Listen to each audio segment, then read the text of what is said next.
Okay, so let's say that you jump into a wormhole and you see this on scan. Dumb gassing ship. Some idiot running a gas site. Not paying attention to D-scan. How do we find him without him seeing us? First things first, try to figure out what direction he's in. The easiest way to do this is to use your D-scan from the solar system map. Your direction of the camera in the solar system map is the direction your D-scan goes. So let's try here. He's not there. This will cover the entire system, but unfortunately that one is out of D-scan, but we know that this gasser is somewhere there. So we'll go down to another, say 90, and we'll check, say this planet. We do have him on scan, so we'll go over here and check it. We do have him on scan still. Let's narrow it down. Still have him 30. We still have him at 30, so he's over there somewhere. So what we're going to do, we're going to have to drop combat probes and get somewhere that he's not going to be able to see, which planet 10 looks perfect for that. So let's go to... I don't trust any of those moons. Let's just go to the planet. 10 at 100.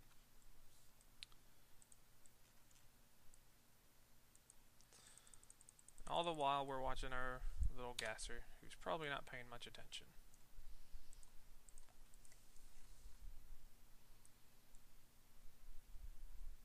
And away we go.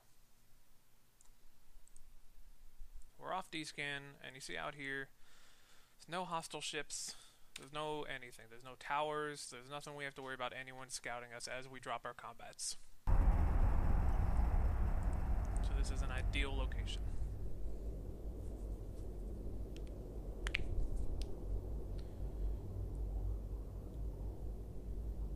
We'll decloak. We will align to the sun and begin dropping our combats.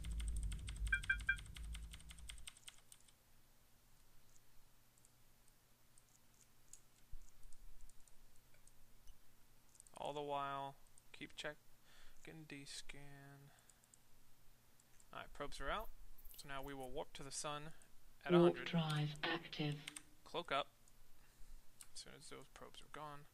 And we're going to move our probes way out of range. Way over there. So even if they come to this outer planet, they're not going to be able to see the probes. That's what we want. We want them off of the plane entirely. No one can see them now. The next step is to go back and we want to find this dumb gassing ship. Don't mind these guys. We want to find this. So we come back to our little window and we start D-scanning for him. So we'll try 90 this direction. We don't see him. Try 90 this direction. We don't see him. We try 90 this direction. Nope. And this one. There he is. So let's narrow it down. We've lost the prophecy there, so we'll move over a bit. Nope, move over a bit. There he is. We're going to keep narrowing it down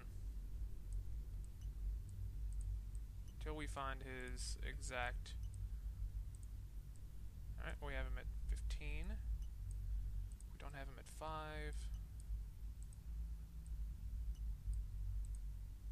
So we'll just keep going until we find him. There he is. We have him at 5 degrees. That means that he's somewhere straight in front of us. So now we need to figure out range.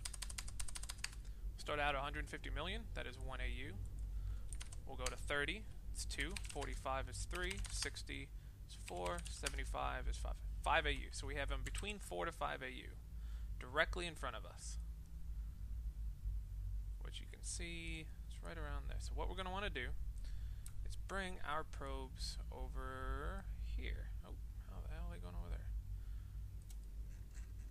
So we want to bring our probes back. Now they have not moved yet, obviously, so we don't have to worry about them being seen. We can spend as much time as we need. So we said he was around 5 AU in that direction. We're going to narrow the band because we want an instant hit. So now we will go back and we'll just make sure we get our 5 degrees again. Which I think he was this way. Nope. There he is.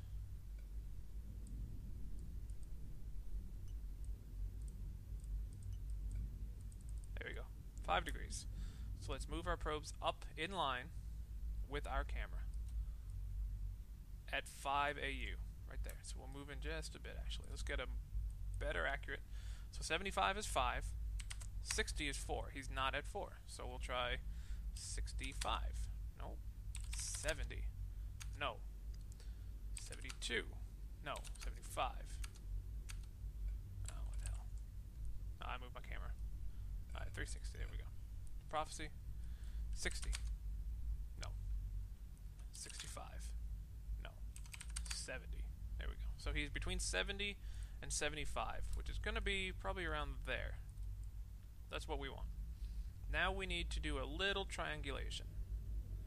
And to do this, we're going to want to pick another spot, which I will use our entrance wormhole. Wormhole. Warp 200. Warp drive active. So now we have his direction from one point. We need a second point to get a better accurate reading. If we can do a third point, which we might do from this planet, that'll be an even more accurate reading. And once you have 3, you've essentially got them triangulated and you have the exact position. So now that we're resetting our camera, okay, we're going to want to point this direction where we think he is. Set our range back to full. And there we go, we see the prophecy. We have him back.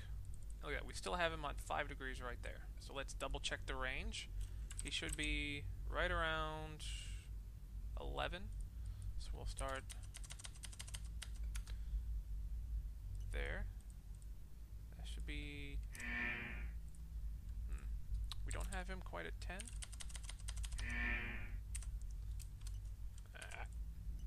One more. So we will go up one more AU. Nope. So, right. And there we go. So right about 12, which looks to be right where we have him. And again, we'll double check our 5 AU. Make sure we have at 5 degrees, and we do. So I'm pretty confident that that is exactly where he is. So while we're going to go over here and get our final point, which is not entirely necessary if you're this confident, I'm going to go ahead and arrange my probes. I use 7 probes because I don't feel 8 is necessary. I just arrange them in a cross pattern, just like that. So that center point should be exactly where that guy is.